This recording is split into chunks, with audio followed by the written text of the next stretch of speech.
I'm gonna take y'all back a little bit. Well, okay, I was the first rap artist ever signed to EMI Records.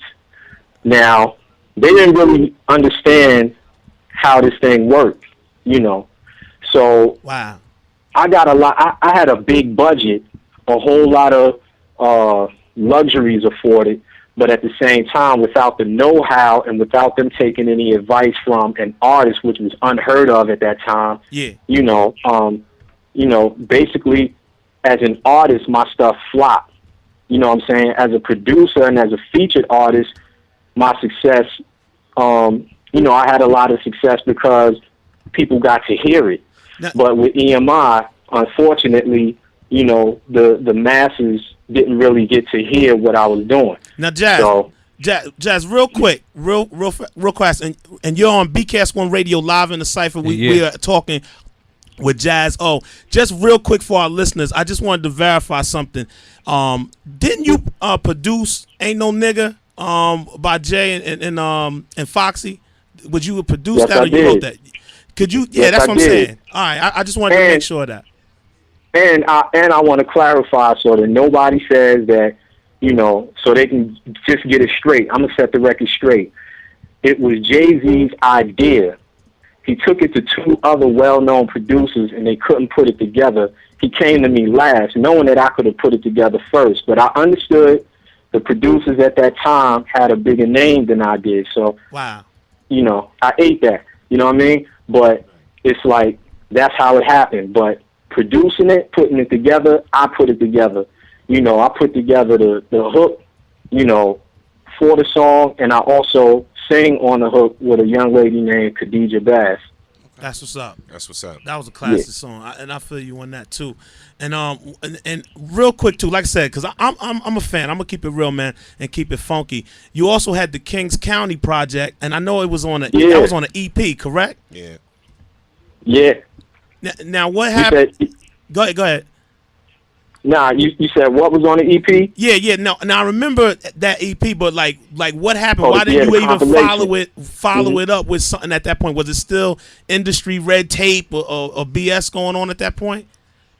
I mean, I'm gonna keep it honest. I mean, for whatever reason, it was him. Like he just backed off from me. Wow. I heard from some people it was a miscommunication, but I'm never in the position to insult my own intelligence, like by asking him, like, yo, what's wrong? You know, he had a lot of people in his ear telling him things, and I just stopped telling him things because every time I told him, I just had to keep telling him things. He had a lot of vultures and a lot of, I don't say snakes, because snakes is really an ancient sign of wisdom. So a lot of people say snakes in the grass, but it's really an ancient Egyptian sign of wisdom. So I don't use snakes, but, you know, a lot of vultures, a lot of people who were trying to get close and trying to, you know, be next to him, right, and understood his and my relationship, you know, just always saying things. And when I would hear it, you know, I would go back and tell him like I'm supposed to. No and doubt. I'd be like, this person told it. We do the conference call, the three-way and all that. And, you know, then they're stuttering. And I just got tired of that, so I just backed away. So when I backed away, all those people got their big opportunity to just put everything in his ear. And he's dealing with a lot because, you know, I understand. You know what I'm saying? I got a lot of other things I could say about him, but I can truthfully say he was dealing with a lot. You know, dude was, you know, he was faced with dealing with a lot of money, everybody coming at him, trying to be his friend. Right. You know what I'm saying? So I understood that, and that's why I backed off. He, you know, he was told that I backed off like, you know, I was jealous or I wanted to be him, and I was like, come on, I'm so full of myself, like I don't want to be nobody but Jazo. I'm telling the world right now, and that's no ego involved. That's just true. That's how I feel about myself. But real talk, you know, real talk though. Being that what you gave him though, you know what I'm saying? Do you feel as though there still should be an allegiance to you? Real talk. Oh yeah. To me, loyalty is prime. And I think that in a lot of ways he was disloyal, and not just to me, but to a lot of people around us at that time and a little bit before that time. But I understood because, you know, he was afraid. You know what I'm saying? He was afraid, and I don't mean like, you know, like shivering afraid, but he was dealing with a lot.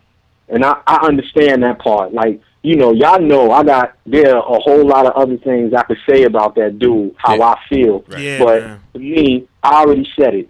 And it's really not important. And I didn't say it to get publicity. I said it because something was said about me. Right. And I'm not going to let that go. Real talk, man. You definitely, like I said, you handling this with a maturity. You know what I'm saying? And I'm a big up with you with that, because a lot of cats take it, crazy. People want to hear the outrageous statement and everything. Yeah, you know what I'm saying? But you keeping it funky. You just right on the line with it. And it's the truth. Sometimes when you speak the truth, and check this out. Not to cut you off like that, homie, but check this out.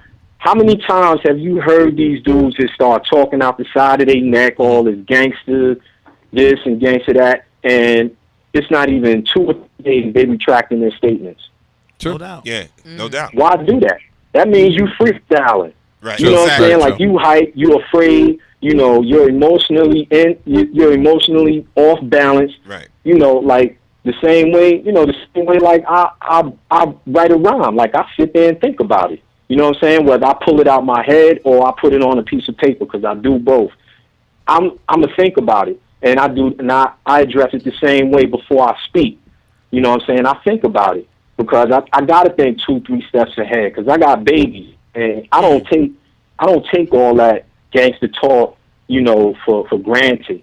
You know what I'm saying? Because you don't know. It might not be that dude, but it might be that dude's homie that's taking that very seriously, and then it's just a lot of unnecessary, bloodshed and everything else. So, if you could keep it one way before it gets to that, then just keep it that way. You know what I'm saying? I choose the clown. I choose the, you know what I'm saying, just point out facts. But if somebody brings it to me, like, come on, it's on and popping. But, I'm not going to be the one to initiate that sort of behavior. It's just not me. But I'm not going to sit here and say that it can't be me. Yeah. I could be just as evil and terrible, no doubt, as I could be kind-hearted and loving. No doubt. Now let me ask you, real talk, fam. Now, when I hear the name Jazo, first word that come to my mind is underrated. Yeah. And this is, and I'm being honest. Some hot stuff. I'm being honest. That's the first word that come to my mind. Now, do you feel as though you honestly got your rightful place in hip hop? Do you feel as though you getting Nah. Okay. Nah. That's what I wanted to hear. You know what's funny? Just tonight, I was on. I was having a conversation with Billy Dancing from MOP. Mm-hmm. Shout out to Bill. Yeah. No doubt. Yeah. Shout out to Billy. Shout out to Slap.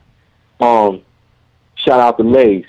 Oh man, you got to shout out Brownsville. You can't shout out MOP. Shout out to Brownsville. BK in the building. Yeah, but basically, and I said something, and I was talking about, like, because he said, like, yo, he was like, son, he's like, I got to tell you, man, yo, you killed homie on that nigga what nigga who. No and doubt. I was like, yeah, and then I said, yeah, but yeah, and a lot of cats, and it's something I said, and he was like, you know what? He was like, with all of that you saying, he was like, I knew it, but it doesn't really come to surface. You originated that whole fast style of rhyming. Yeah. And he was like, I've known you for years. Right. I listened.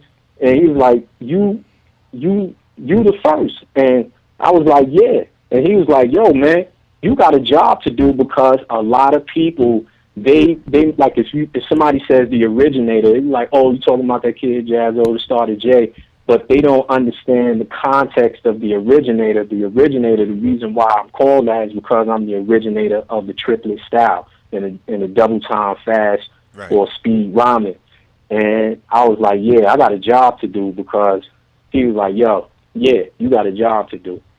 Yeah, no doubt. I don't know if that answers. Well, nah.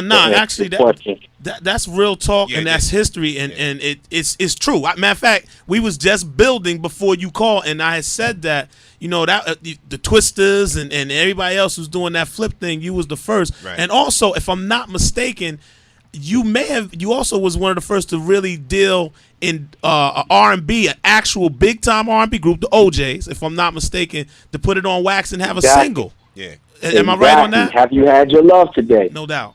Yep, exactly. And one of the first to actually go on tour with an R&B artist. In 1989, I went on tour with Jody Watley. Wow. For 5 weeks. Yeah. Yeah, and the thing is what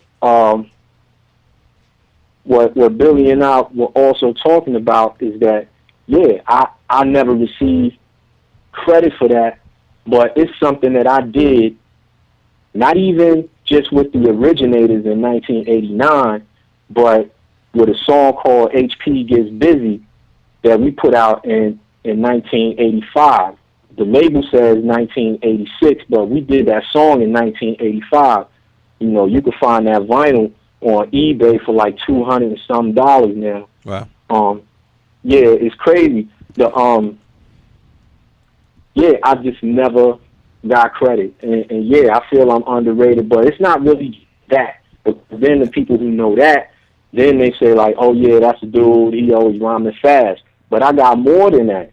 You know, like if yeah, and I mean, I know I'm doing a lot of PR right now, but y'all understand why. Just through the context of the subject of the conversation.